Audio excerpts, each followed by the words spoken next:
Well, in this video, we are going to solve the question number 4, 5, 6 and 7, right? So question number 4 कुछ इस तरीके का है. The sum of the reciprocal of Rahman's ages in years 3 years ago and the 5 years from now is 1/3. So find the present age. हमें present age निकालना है. Okay, हम सवाल करना शुरू करते हैं. हमारे पास दिया हुआ है हम कि आप प्रेजेंट एज को निकालिए. तो हम सवाल शुरू करते हैं. लेट, वही हम एज्यूम कर लेते हैं. Let the present age of Rahman, okay, it is equal to some X years. ये इसके यूनिट हो जाएंगे. और 3 years एगो, 3 साल पहले, 3 years ago, the age of Rahman is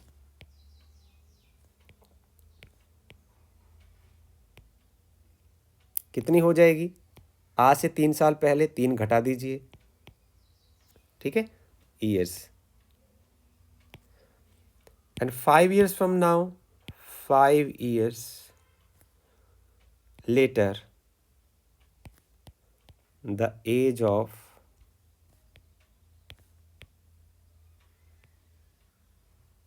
Rahman कितनी होगी?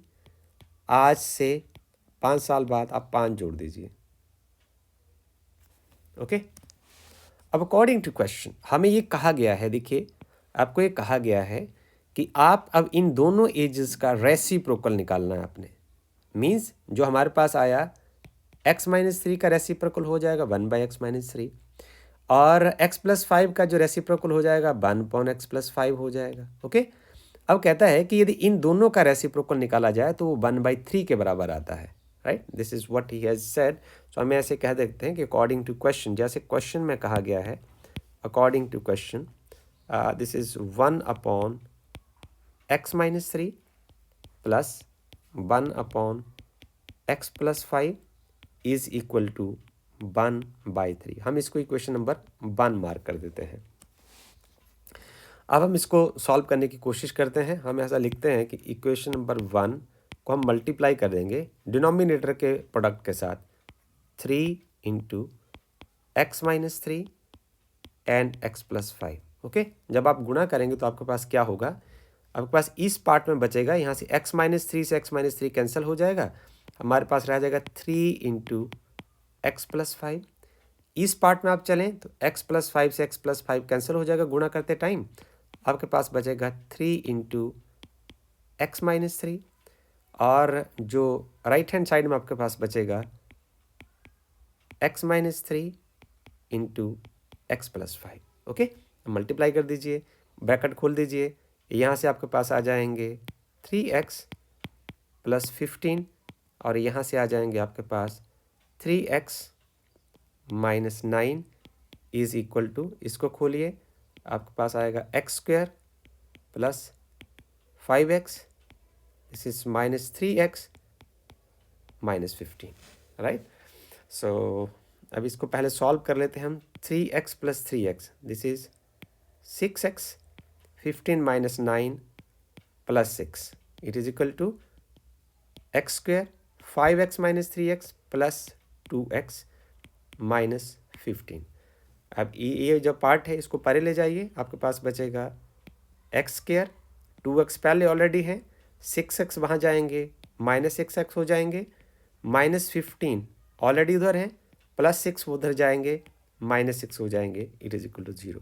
तो यहाँ हमारे पास आ जाएगा quadratic equation x², this is -4x. इस पार्ट को सॉल्व करके आ जाएगा और इस पार्ट को सॉल्व करके आ जाएगा -21 is equal to 0. So this is the quadratic equation. So now we have to solve this quadratic equation and it will have two solution. अभी इसके 2 सोल्यूशन होंगे. देखिए ये जो स्क्वायर वाला पार्ट है ये आपको बताता है कि इसके 2 सोल्यूशन होंगे. So this quadratic term and it has its value a b c. आप इसको इस तरीके से कर सकते हैं या आप इसको ईजी तरीके से करना चाहते हैं तो हम इसको 1 2 एंड 3, आप तीसरे को पहले से मल्टीप्लाई कर दीजिए, आपके पास आ जाएगा -21x².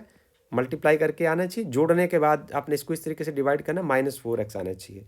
तो आपके पास आ जाएगा -7x एंड +3x। यदि हम इसको ऐसा करें तो ऐसा संभव है।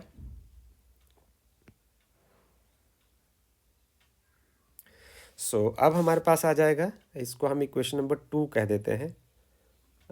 Using in equation 2 we have, अब आप यहाँ रख दीजिए, आपके पास आ जाएगा x²। ओके, अब आपने मिडल में जो टर्म में आपने रिप्लेसमेंट की है, आप -4x को कैसे ले सकते हैं, -7x + 3x। इसको ध्यान से देख लीजिए। Okay, and -21 is equal to 0। Okay, अब आप इसको यहाँ से कॉमन ले सकते हैं, x, you are left with x -7, इससे अंदर की चीज़ों को आपने डिवाइड किया है, +3 यहाँ से कॉमन ले सकते हैं, you are left with x -7 is equal to 0। यहाँ भी x -7 है, यहाँ भी x -7 है, इसको आप कॉमन ले लीजिए, ये आपके पास आ जाएगा x -7 कॉमन आ जाएगा, यहाँ से आपके पास बचेगा x और यहाँ से आपके पास बचेगा 3 and this is equal to 0। Okay, अब ये दो जो क्वाड्रेटिक इक्वेशन है, this is now the product of this two quantities. Okay, inside the bracket. So अभी इसका आंसर 0 कैसे आ सकता है, either this part must be equal to 0 और either this part must be equal to 0। either the answer of this question could not be equal to 0. So I would like to write it like this, that x -7, either x -7 must be equal to 0 और x + 3 must be equal to 0. okay, so यहाँ से आपके पास आ जाएगा x या तो 7 हो सकता है, either x could be 7 और either x could be -3। तो आप जानते हैं कि किसी की व्यक्ति की उम्र जो है वो माइनस में नहीं हो सकती, नेगेटिव में नहीं हो सकती, इसलिए हम इस जवाब को कैंसिल करते हैं। So x is equal to 7। अब आप देखिए कि आपने x is equal to x क्या चीज़ मान रखा है, एज मान रखा है, तो हम ये कह सकते हैं the present age of Rahman is, so अब हम आंसर लिखते हैं, so the present age of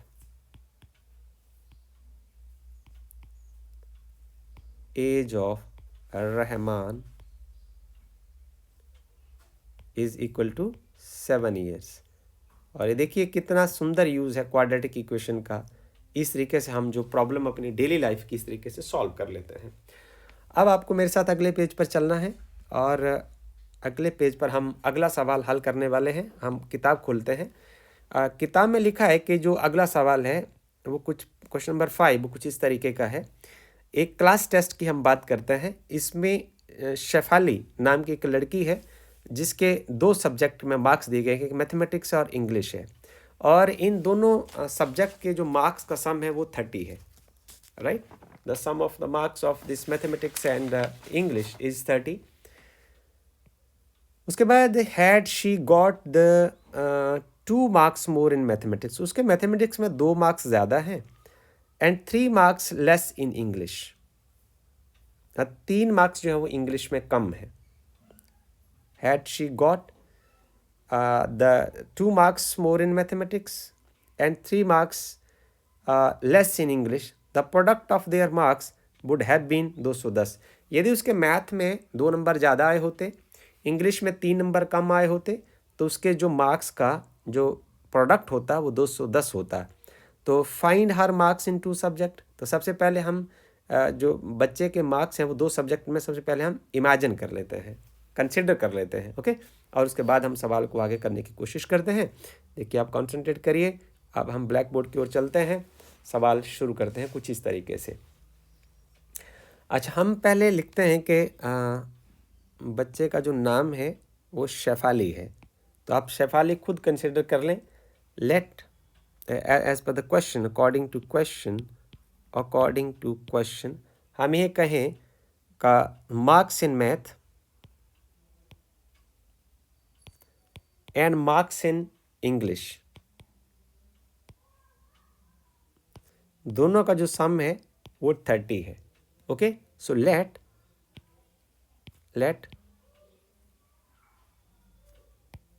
marks in maths, maths में कितने मार्क्स हैं, कोई x मार्क्स हैं, तो हम यहाँ पुट कर देते हैं x plus marks in English is equal to 30। तो मार्क्स इन इंग्लिश कितने आ जाएंगे? हमने सिर्फ इसको लैंग्वेज के शेप में लिखना है। x जो है वो दूसरी साइड चला जाएगा, वो हो जाएंगे 30 माइनस एक्स।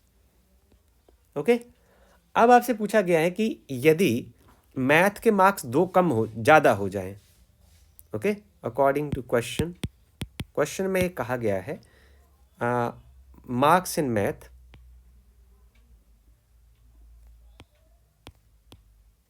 यदि मैथ्स में जो मार्क्स हैं वो 2 इंक्रीज हो जाएं, marks in English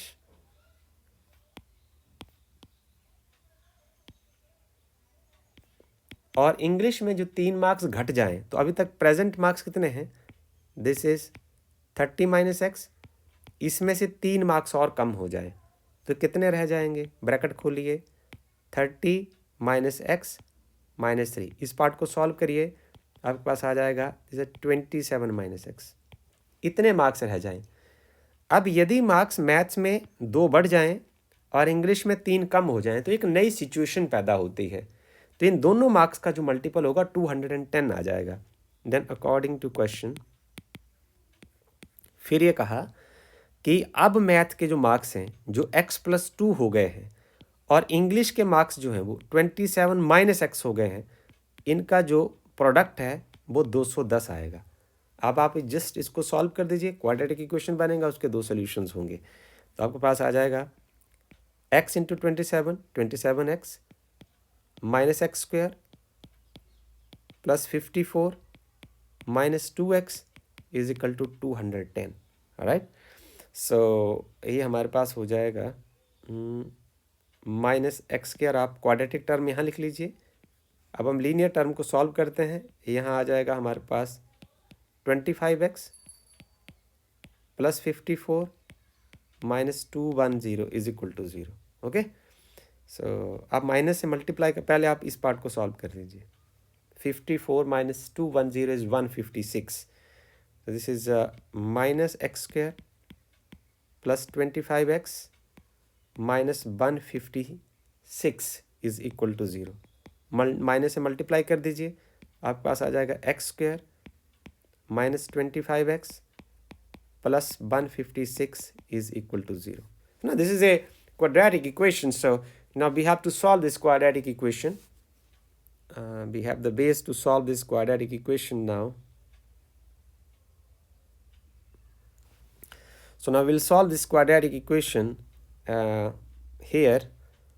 This part is 1 and this part is 2 and this part is 3. So multiply 3 with 1, आपके पास आ जाएगा 156 x square। Break now it into 2 parts, divide करके जो इसको ब्रेक करने के बाद आपके पास आने चाहिए ये 25x माइनस 25x, तो इसको हम कुछ इस तरीके से लिख देंगे, ये आ जाएगा आपके पास minus 12x and minus 13x। Okay, इसको आप यहाँ सेंट्रल टर्म के जगह लिख सकते हैं। We will left with X square minus 12x minus 13x plus 156 is equal to 0। अब आप इसके पेयर बना दीजिए, ये देखिए पेयर बनने के बाद यहाँ से x कॉमन आ जाएगा, दिस इज x माइनस 12, यहाँ से माइनस 13 कॉमन आएंगे, you are left with x minus 12। तो एक बार फिर से मैं रिपीट करने की कोशिश करते हैं हम कि जब हम किसी चीज़ को कॉमन निकालते हैं तो अंदर वाली चीज़ों को हम डिवाइड करते हैं। बस यही आपने ध्यान रखना है कि यदि देखिए मान लो मैंने यहाँ से माइनस 13 कॉमन निकाले हैं, तो यहाँ से माइनस 13 कॉमन कैसे निकालेंगे? आप यहाँ निकालेंगे माइनस 13x से माइनस 13 कॉमन निकालेंगे, माइनस से माइनस कैंसिल हो जाएगा, 13 से 13 कैंसिल हो जाएंगे, you are left with x। So this is what I have written over here. अब 156 में से आप माइनस 13 कॉमन निकालेंगे, 156 में से माइनस 13, तो प्लस माइनस यहाँ से एक माइनस बच जाएगा, और 13 गुणा 12 जो है वो 156 होंगे जब आप डिवाइड करेंगे। So you have to do it like this. Okay, अब आपके पास x माइनस 12 फिर कॉमन आ जाएंगे, x माइनस 12 यहाँ से कॉमन आ जाएंगे, और यहाँ बच जाएंगे x minus 13 is equal to 0। अब आपकी जो क्वाड्रेटिक टर्म है ये product of this two terms हो गया है, और इसका आंसर 0 तभी आ सकता है इफ x माइनस 12 की जगह आप 0 लिख दें, या तो फिर आप x माइनस 13 की जगह आप 0 लिख दें। ओके, तो यहाँ ये बताता है कि x इज इक्वल टू 12 आपका आंसर हो सकता है, और यहाँ से ये पार्ट बताता है कि x इज इक्वल टू 13 आपका आंसर हो सकता है। जो आपने एज्यूम किया कि मैथ्स के जो मार्क्स हैं या तो 12 हो सकते हैं या तो 13 हो सकते हैं, तो इंग्लिश के मार्क्स इसके कॉरस्पॉन्डिंग क्या होंगे? मार्क्स इन इंग्लिश, यदि मैथ्स के मार्क्स 12 होते हैं तो मार्क्स इन इंग्लिश कितने होंगे?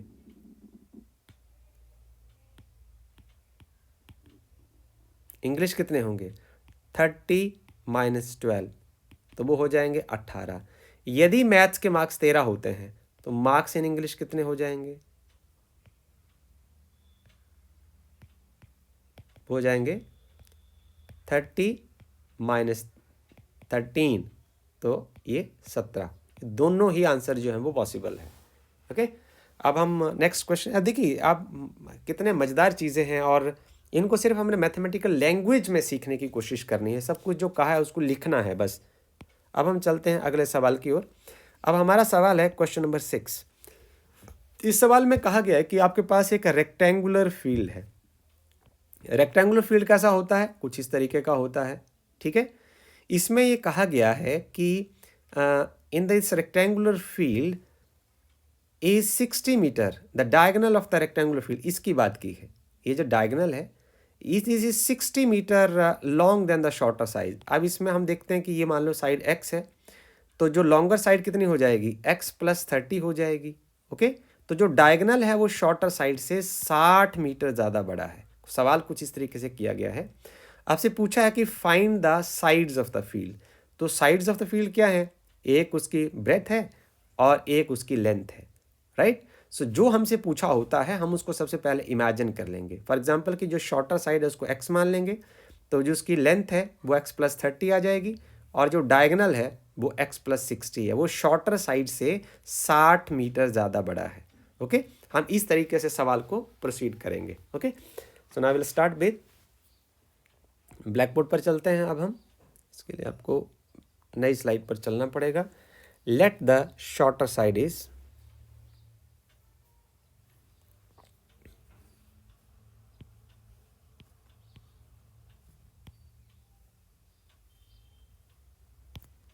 let the shorter side of a rectangular field is,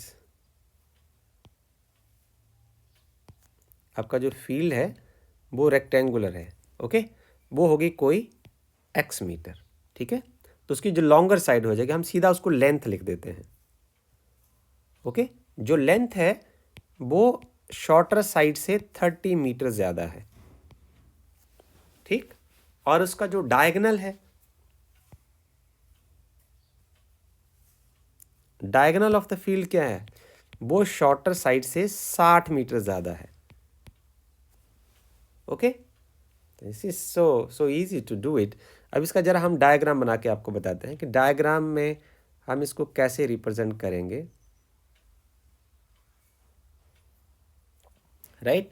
तो यहाँ हम मार्क कर देते हैं। मान लीजिए कि जो शॉर्टर साइड है वो कोई x मीटर है, और जो इसकी लॉन्गर साइड होगी वो x प्लस 30 मीटर होगी। ओके, ये कोई x मीटर है और x प्लस 30 मीटर है, और जो उसका डायगोनल है, the diagonal of this is, ये जो डायगोनल है ये कितना है? ये जो शॉर्टर साइड है x मीटर, ये इससे 60 मीटर ज़्यादा है। अब आप देख लीजिए कि जो रेक्टेंगल होती है उसके जो ये एंगल्स होते हैं चारों, ये 90 डिग्री के होते हैं। सो दिस मीन्स दैट ये आपके पास एक पाइथागोरस थ्योरम यहाँ इस्तेमाल आप कर सकते हैं। आपके पास एक राइट एंगल ट्राइंगल क्रिएट हो जाएगी, और उसमें हम लिख सकते हैं कि using Pythagoras theorem A B C using Pythagoras theorem we have. Pythagoras theorem आप यहाँ इस्तेमाल कर लीजिए। आपके पास आ जाएगा x plus 60 square is equal to, ये हो गया आपके पास हाइपोटेन्यूज का स्क्वायर, इस साइड का स्क्वायर हो जाएगा। अब आपके पास आ जाएगा बेस का square, this is x plus 30 square plus perpendicular square, this is just x square. Now we have to solve this. ये आपके पास हो जाएगा a प्लस बी का स्क्वायर, ये फार्मूला यहाँ लगेगा जो होता है ए square plus B square plus 2ab। तो जब हम इस फार्मूला को यहाँ लगाएंगे तो यहाँ आपके पास हो जाएगा a is equal to X and b is equal to 60, right. So use it over here, आपके पास आ जाएगा a square X square plus 60 का स्क्वायर प्लस 2 इंटू ए है x और b है 60। अब आप इस साइड ये फार्मूला लगाइए, यहाँ आएगा एक्स स्क्वायर प्लस बी का स्क्वायर, ये आएगा 30 का square plus 2 into x into 30 plus x square. अब सॉल्व कर दीजिए, हमारे पास आएगा अब ये आएगा एक्स स्क्वायर प्लस यहाँ से आ जाएंगे 60 गुणा 60 3600 हो जाएंगे, यहाँ हो जाएंगे 120x और ये हो जाएंगे x square plus this is 900 plus 30 गुणा 2 60 हो जाएंगे 60x प्लस एक्स स्क्वायर। तो यहाँ आप देखिए एक्स स्क्वायर यदि इधर आएगा माइनस हो जाएगा तो 0 हो जाएगा। आपके पास यहाँ बचता है 3600 plus 120x is equal to X square plus 60x plus 900। आप ऐसा करिए, यहाँ जो क्वाड्रेटिक टर्म है इसको हम पहले लिखते हैं, यह आ जाएगा x square plus 60x minus 120x plus 900 already इधर है, माइनस 3600 को आप परे ले जाएंगे, इट इज़ इक्वल टू 0। हमारे पास बचा एक्स स्क्वायर और यहाँ प्लस यहाँ से बचेंगे माइनस 60x, यहाँ से बचेंगे माइनस 60x और यहाँ से बचेंगे minus 2700 is equal to 0। Okay, so this is our quadratic equation. और this quadratic equation will have two solutions. तो हम इसको निकालने के लिए यहाँ लिखते हैं, ये 1 हो जाएगा, ये 2 हो जाएगा, ये 3 हो जाएगा। अब आप तीसरे को पहले से मल्टीप्लाई करेंगे तो हमारे पास क्या आ जाएगा,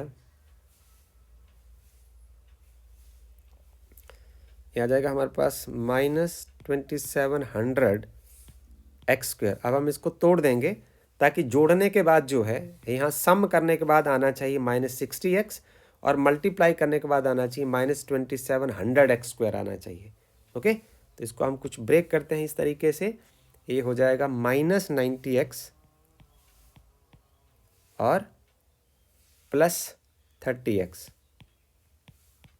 देखिए आप 90 गुणा 30 हो जाएंगे 2700 और x into x x square और माइनस 90x में 30x जोड़ते हैं तो माइनस 60x आ जाता है। अब आप इसको रिप्लेस कर दीजिए, हमारे पास आएगा X square minus 90x plus 30x minus 2700 is equal to 0। तो आप इसके पेयर बना दीजिए, we will have x into X minus 90 plus 30 यहाँ से आ जाएंगे, this is x minus 90 is equal to 0। अब x माइनस 90 दोबारा फिर से कॉमन आ जाएंगे, यहाँ देखिए this is x minus 90 and here you are left with x plus 30 is equal to 0। अब एक क्वाड्रेटिक टर्म एक बार फिर से product of this two terms बन गई है। अब इसका आंसर 0 कब आ सकता है, या तो x माइनस 90 ये वाला पार्ट 0 हो जाए या फिर x प्लस 30 ये वाला पार्ट 0 हो जाए। तो यहाँ से जो x की वैल्यू है वो 90 आ जाएगी और इस पार्ट से x की वैल्यू जो है वो माइनस 30 आ जाएगी। अब आप समझ सकते हैं कि x जो है वो शॉर्टर साइड है, मीन्स ब्रेथ है, चौड़ाई है, तो ये नेगेटिव नहीं हो सकती, इसलिए हम इस आंसर को तो हम रिजेक्ट कर देंगे। ठीक, तो हमारे पास हो जाएगी शॉर्टर साइड, हम यहाँ लिख देंगे answer shorter side of a rectangular field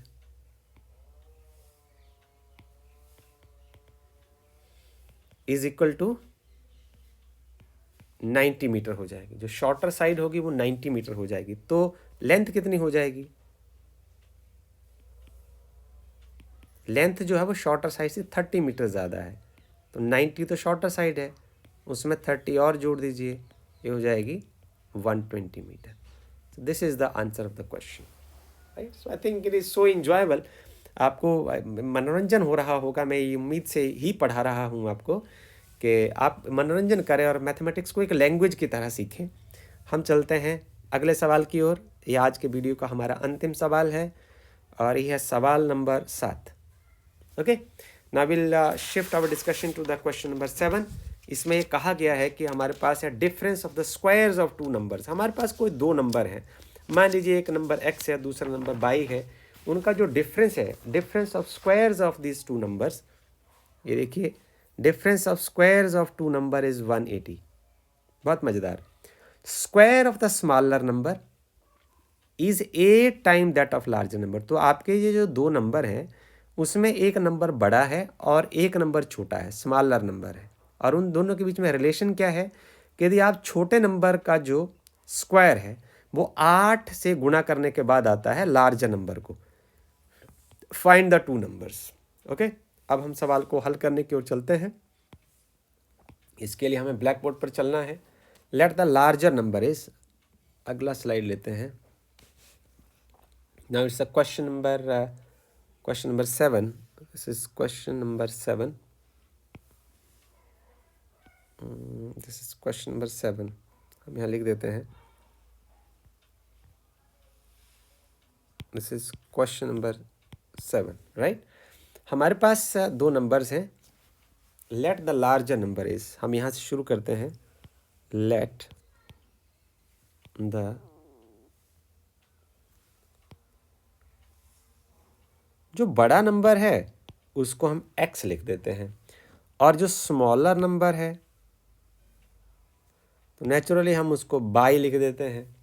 सवाल में सबसे पहले क्या कहा गया कि यदि आप इन दोनों का स्क्वायर निकालें, देखिए अकॉर्डिंग टू क्वेश्चन हम लिख देते हैं। इसका पहली बार जो कहा गया वो ये कहा गया है कि यदि आप बड़े नंबर के स्क्वायर में से छोटे नंबर का स्क्वायर घटा दें तो आंसर जो है वो 180 आता है। तो आप यहाँ 22² माइनस x² वैसे ही नहीं लिख सकते, क्योंकि छोटे नंबर में से बड़ा नंबर यदि घटाएंगे तो 180 नहीं आ सकता। इसलिए आपको x² माइनस 22² ही लिखना है। इसको इक्वेशन नंबर हम 1 मार्क करते हैं। फिर दूसरा रिलेशन बताया कि जो छोटे नंबर का स्क्वायर है, the square of the smaller number is 8 time larger number. तो देखिए ये लेफ्ट हैंड साइड बनेगी, राइट हैंड साइड बनेगी। यहाँ फिर एक इक्वेशन बन गई, इसको हम इक्वेशन नंबर 2 लिख देते हैं। ओके, अब from equation 1 and 2, from equation 1 and equation number 2 we have, अब हम इन दोनों इक्वेशन को एक दूसरे की हेल्प से सॉल्व करने की कोशिश करेंगे। अब y² की जगह आप 8x लिख सकते हैं। यह x² आ जाएगा माइनस वैल्यू ऐसे भरना है आपने, y² की जगह 8x भरना है। This is equal to 180। इसको सॉल्व कर दीजिए। We have x² minus 8x minus 180 is equal to 0। अब ये क्वाड्रेटिक इक्वेशन हो गया। This is the quadratic equation, the highest power is 2। This means it will have 2 solutions. Okay, so now here we have to break this linear term. अब इस linear term को हमने दो part में break करना है। अब इसको तोड़िए। इसको हम करते हैं पार्ट 1 लिख देते हैं, इसको पार्ट 2 लिख देते हैं, इसको पार्ट 3 लिख देते हैं। तीसरे को यदि पहले से अब हम यदि मल्टीप्लाई करेंगे, so we will have minus 180 x²। ये टूटेगा दो पार्ट में। गुणा करने के बाद माइनस 180 x² आना चाहिए और जोड़ने के बाद माइनस 8x आना चाहिए। तो आप इसको डिवाइड कर दीजिए। यहाँ आ जाएंगे आपके पास माइनस 18x और प्लस 10x। तो प्लस माइनस माइनस हो जाएगा। 18 गुणा 10 180 हो जाएंगे। x इंटू एक्स x² हो जाएगा। सो आप लिख दीजिए यहाँ मिडिल टर्म की जगह ये आएगा x² minus 18x plus 10x minus 180 is equal to 0। अब इसको आप दो पार्ट में डिवाइड कर दीजिए इस तरीके से।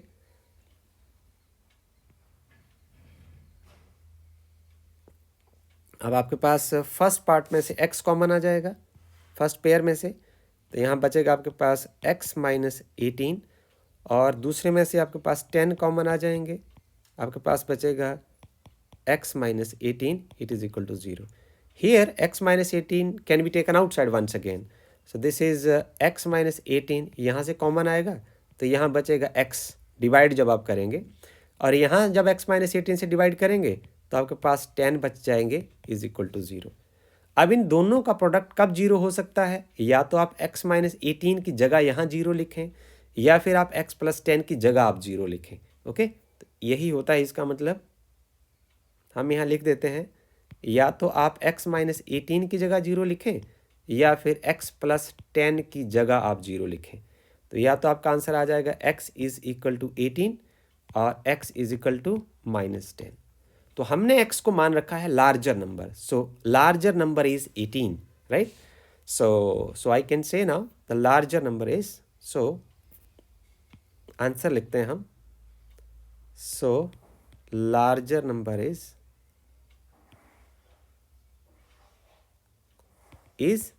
18। तो स्मॉलर नंबर इज, अब स्मॉलर नंबर को हम निकालते हैं। स्मॉलर नंबर जैसे कहा हुआ है हमने वैसे कर देना है। उन्होंने कहा कि जो स्मॉलर नंबर के केस में का जो इक्वेशन है वो 22 square is equal to 8x। तो स्मॉलर नंबर 22 है, 22 स्क्वायर नहीं है। तो 22 square is equal to 8 time जो लार्जर नंबर है वो 18 है। तो जो स्मॉलर नंबर है उसकी दो वैल्यूज़ हो सकते हैं, क्योंकि स्क्वायर है ना यहाँ, तो दूसरी हो जाएगा प्लस माइनस हो जाएगा, स्क्वायर जब स्क्वायर रूट हो जाएगा। This is 8 into 18। इसको हम फिर सॉल्व करते हैं।